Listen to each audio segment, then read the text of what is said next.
Boko Haram terrorists have hoisted their flag in Kauri village in Shiroro local government area of Niger State in north-central Nigeria. And that information was confirmed yesterday by the state governor Abubakar Bello. Speaking in Minna yesterday when he visited the internally displaced persons camp near the Emir of Minna's palace, the governor declared that the terrorists forcefully took over the wives of some of the villagers and allocated them to themselves. Critical and it's terrible.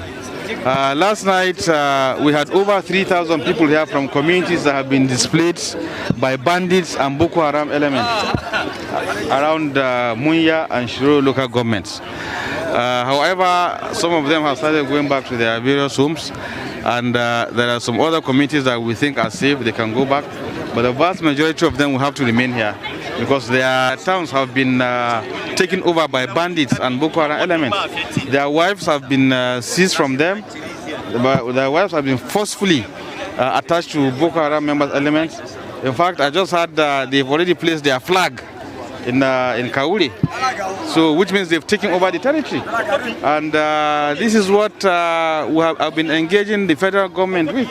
And unfortunately, it has now gotten to this stage that if care is not taken, nobody, not even Abuja, is safe.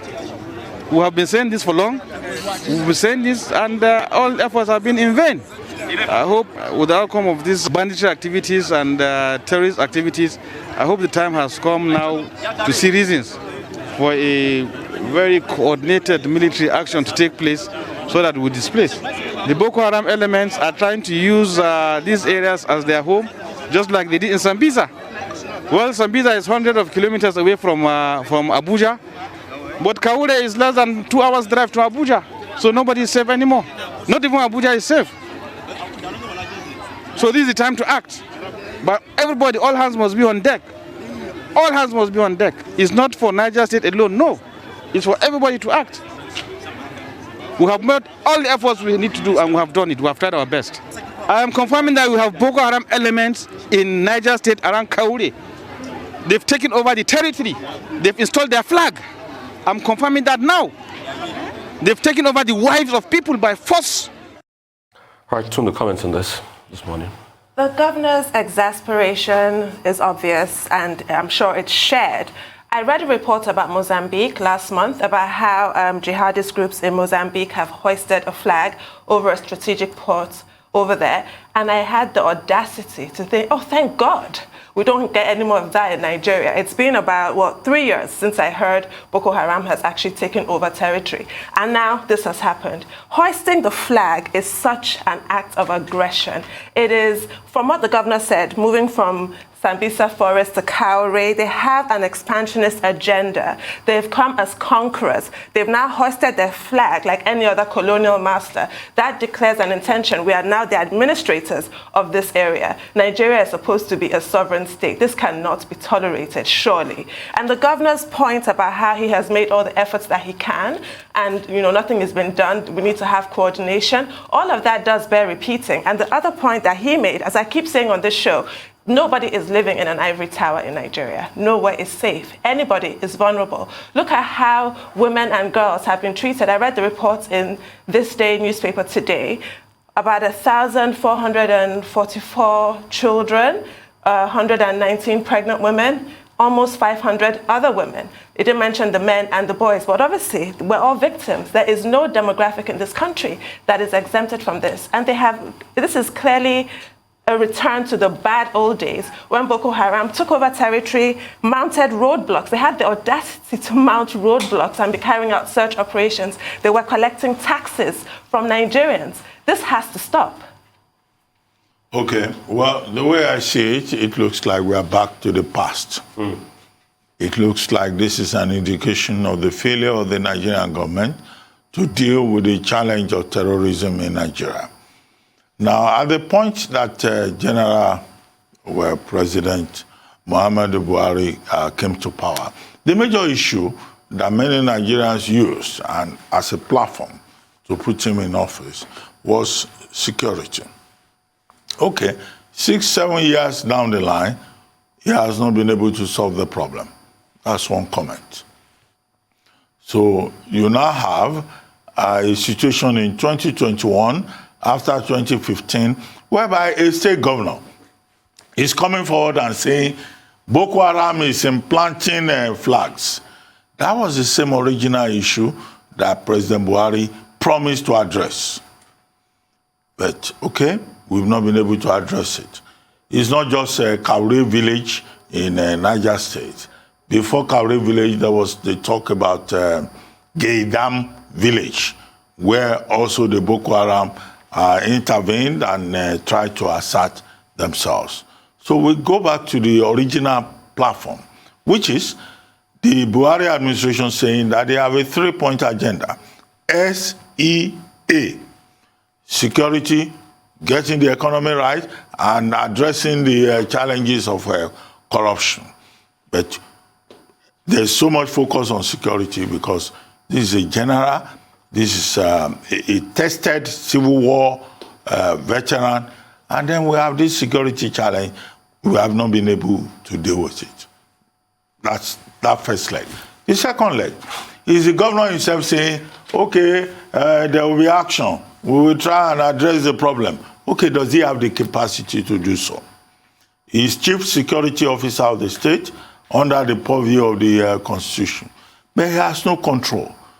So that man who was speaking to us, Sani Bello, that's his name. I was once in his office. I visited him once. We had a meeting. Okay, that's beside the point. But what can he do? He's not in control of the police. He's not in control of the military. So the best that he can do is just to come forward and say, look, this problem is serious. And how did he define the seriousness of the problem? He says that Kaure village is just 2 hours to Abuja, the federal capital territory. In other words, the governor is telling us that, look, if we're not careful, one day we will wake up, bandits and terrorists will take over the federal capital territory of Nigeria. And with the concern that we have expressed about the crisis, the likely implosion in Chad, the uncertainty in Niger, the political problem in Republic of Benin, the uncertainty also in Cameroon. What it tells us is that, look, we need to take security seriously. Okay, we are not soldiers, we are just journalists. We write, we talk, we express our opinions. But the people who are professionals in this regard, and we have a professional in this regard as president of Nigeria, they just must do their own job in our interest as people that they are governing. What we see, all of this, can you imagine? What's his name? Opuzodinma in Imo State, he can no longer stay in his state. Some people have alleged. IPOB and ESN, they have said Opuzodinma is in trouble. That's the governor of the state. That's the man who is supposed to lead the state. They say he's in trouble. Some people have said, no, the man now lives permanently in Abuja. In Niger State, I wouldn't be surprised if the governor himself packs his bags and relocates elsewhere because it could be a target. So this is the challenge that we face in Nigeria. I hope that the security agencies who are perpetually, annually collecting money, billions of naira, will do their job and they will protect Nigerians. If a governor of Niger State is panicking, the governor of Imo State is panicking, okay, what should the rest of us do? We are also panicking. We are anxious. Tundu? I'm anxious and I'm panicking. I mean, if governors are panicking, what we should do should be more than panicking. We should be panicked. Sad reality. But we pray for peace in this country. That's all on News Headline. We'll take a short break now. When we return, we'll have Michael Wilson to give us an update on global business. Stay with us.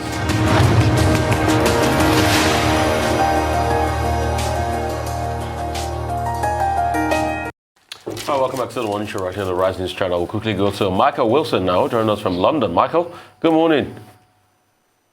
Good morning. The markets are getting their tone set from the United States performance yesterday. Basically, durable goods didn't quite meet analysts' expectations. A bit of a problem with this chip shortage that automotive sectors, transport sectors are suffering from around the world.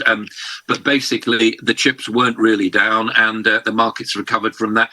The heavyweight earnings calendar begins today, or continues today, with big tech. I'll come on to that. So that's something else. The Asia markets, therefore, fairly cautious ahead of the FOMC decision tomorrow. Now, no big change expected there, natural interest rates, but maybe just a further look at what the United States Federal Reserve thinks about where the world's economy, and perhaps just as importantly, the American economy is actually going. China industrial profits massively up, 92.3% year on year. It reflects a surge, obviously, but it also reflects how low things had got at the beginning of the pandemic. I suspect that we're going to get some more information. We get the official PMI data released on Friday. I think that'll give us a truer picture of actually what's going on. Japan's still flat. Bank of Decision left its interest rate minus 10%, minus 1% rather, up to 8-1, massive majority there.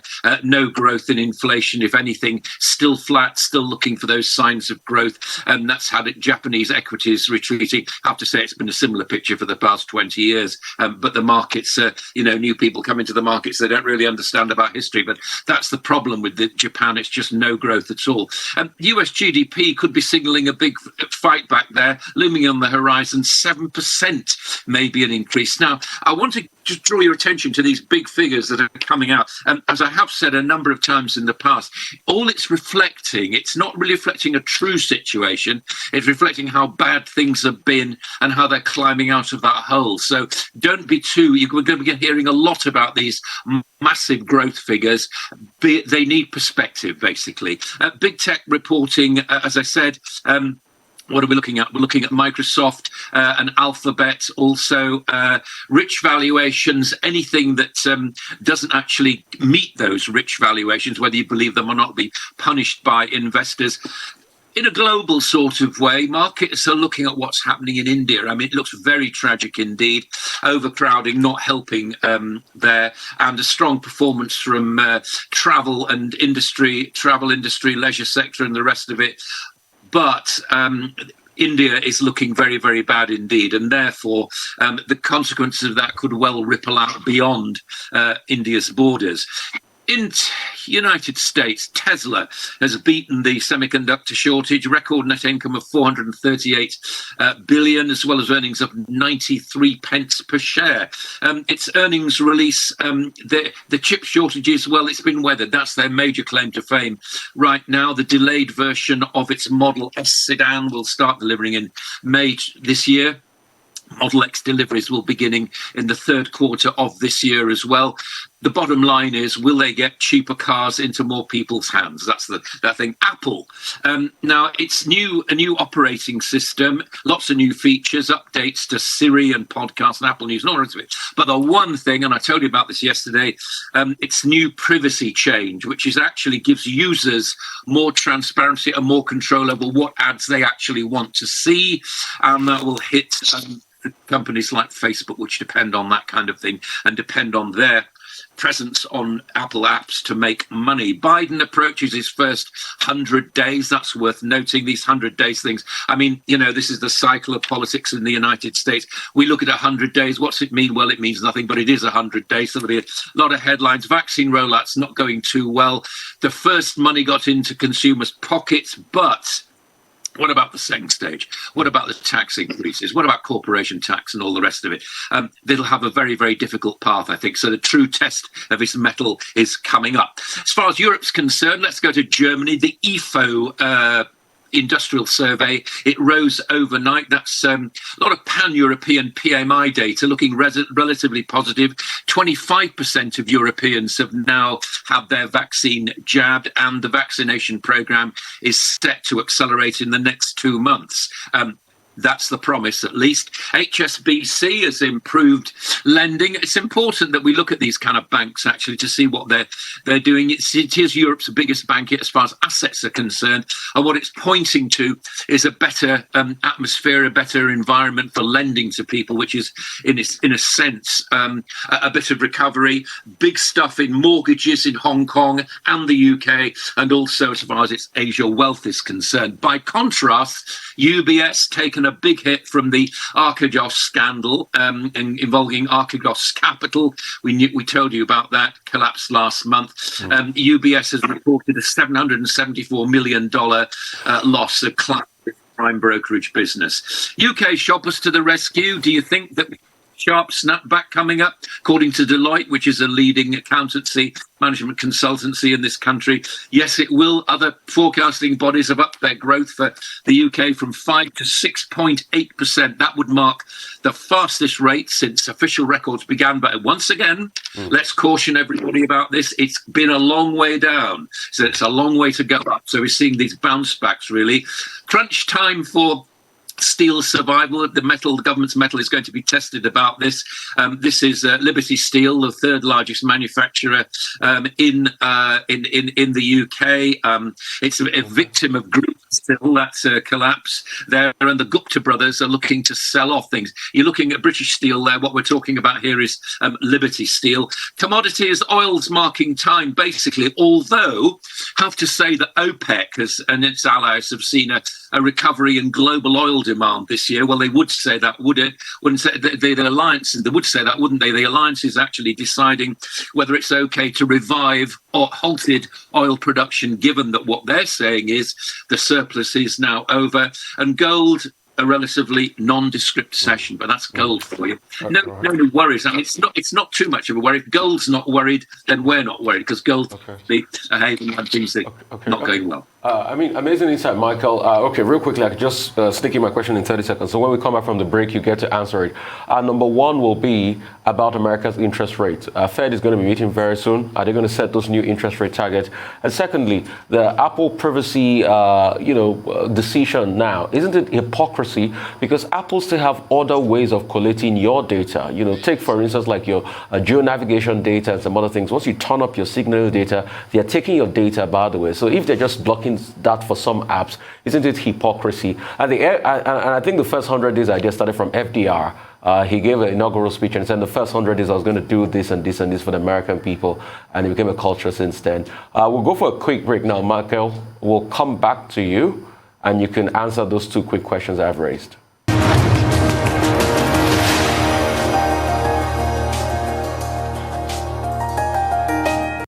All right, welcome back. Still the morning show right here on the Rise this channel. Michael, real quickly, those two questions.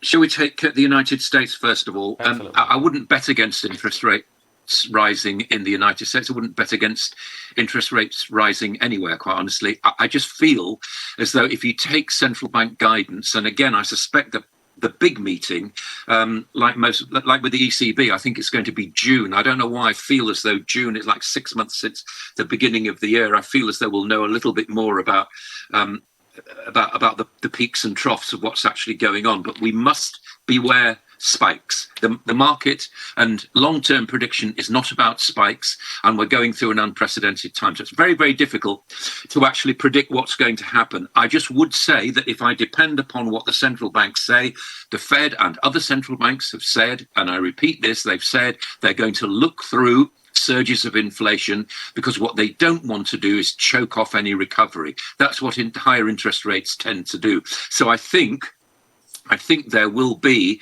a very, very difficult decision for central bankers to make, but that's what they get paid for. Actually, isn't it funny in the United States that Jay Powell has not actually met, as far as I know, Joe Biden face to face? I do find that rather extraordinary. However, he's politically independent. He managed to keep that going under Trump and so on. And I think that they will look through the inflationary pressures, because that's what they said they're going to do. Now, it may be that they suddenly say we must increase interest rates. I do feel that's so unlikely, because if you believe in that sort of, basic business about higher interest rates tend to choke off growth as well as choking off inflation, I don't think there's any point in doing that right now. But who's to know? I wouldn't bet against it, but I'm just taking a view, and I think the view is that you have to go along with what the central banks say. I'm assuming that they know a lot more than I do. As far as Apple's concerned, yeah, I think you're absolutely right. I think it's an indication of the way things are actually going. I think that Apple, like all the other big tech companies, are very, very wary about the legislation that they feel is just round the corner. It'll happen by increments, and I think that their reaction to it will happen by increments as well. So yes, you're absolutely right. I mean, Apple and these big tech companies can find out as much as you want to give them. If you choose to go online, then that's what you get. So if you don't want to be found out, you don't want people to know about you, then don't use social media and just use things like Apple for payment and so on. They will get payment patterns at things like that. But I mean, this is baby steps, isn't it? Of course, if you're going to reveal yourself to these companies, then that's what they want, because as we know, do we not? Data is king. And queen, of course, for that matter. Well, very quickly, Michael, I think we have just about 2-3 minutes left. Copper is going through a super cycle. Is that sustainable? What is responsible for this? Selling at this moment at almost $10,000 per ton. We didn't see that in February, but now Mr. Copper is a big business. That's one. Two, we just talked about Facebook and Apple. I think the big issue here is how that battle between Facebook and Apple affects us as consumers of their services, particularly with regard to privacy issues. And then, of course, you have Jeff Bezos fighting Elon Musk over landing rights on the moon. If you also like to comment on that very briefly. Yeah, the moon, I mean, you're welcome to it. Yes, I don't know. I mean, who's to say? I don't know what the overall ambitions of interplanetary travel and interlunar travel actually are. I suspect that whoever gets there first, I mean, we had a race, didn't we, in the 60s to actually get into space and then land on the moon and all the rest of it. These titans can do what they want to do. I suspect it's rich boys' games, quite honestly. What are you going to get out of the moon? I don't know. I'm slightly more concerned about the launch of satellites into the Earth's orbit that's going to are there supposedly to help my GPS system work. Well, I don't know about that. I suspect they'll be gathering information. Data is the royal family of what's happening right now. So you need to be very careful. Yeah, I think that the Apple and the Facebook the Apple and the Facebook conflict will continue. Of course, they're trying to mine us because they know we want to spend money, they want to know about us, they want to reach us, they want to in the initial days it used to be quite flattering, didn't it? You'd go online and you'd buy something and you'd see this little message saying, well, if you like that, then you might like this. Nowadays, we've grown out of that. We find it immensely irritating. Well, at least I do. I don't want to be told what I want to buy. I want a choice and so on. But I do know as soon as I hit these little laptops that I'm into outer space as far as my own privacy is concerned. I need to watch that. Copper, Dr. Copper, we call it, because it's a good indicator of what's actually happening. As soon as you see a rise in copper, it's a much better indicator than oil, I think, certainly much better indicator than gold, simply because it's used directly in the manufacture of high-tech wiring, high-tech semiconductors, anything to do with industrial production rising in tech industries. Copper is there. So yes, I don't know about a super cycle. There may be one, there may not be one. I don't know. That depends on shortages. That depends on, how quickly economies actually recover. They look as though they're recovering quite well at the moment. But of course, as I keep saying, it's not about the recovery from a low hole right down there. It's about what's actually maintained. But for the moment, yeah, keeping your eye on copper, not a bad indicator. A good barometer of where the world as we understand it is heading right now. Isn't it amazing the way of the world, Michael? I long for the days when Apple just used to be a fruit. But it's fine. Thank you so much for your time. Keep a doctor away. An apple a day kept a doctor away. That's what you used to say. We'll take a short break now. Thank you so much, Michael.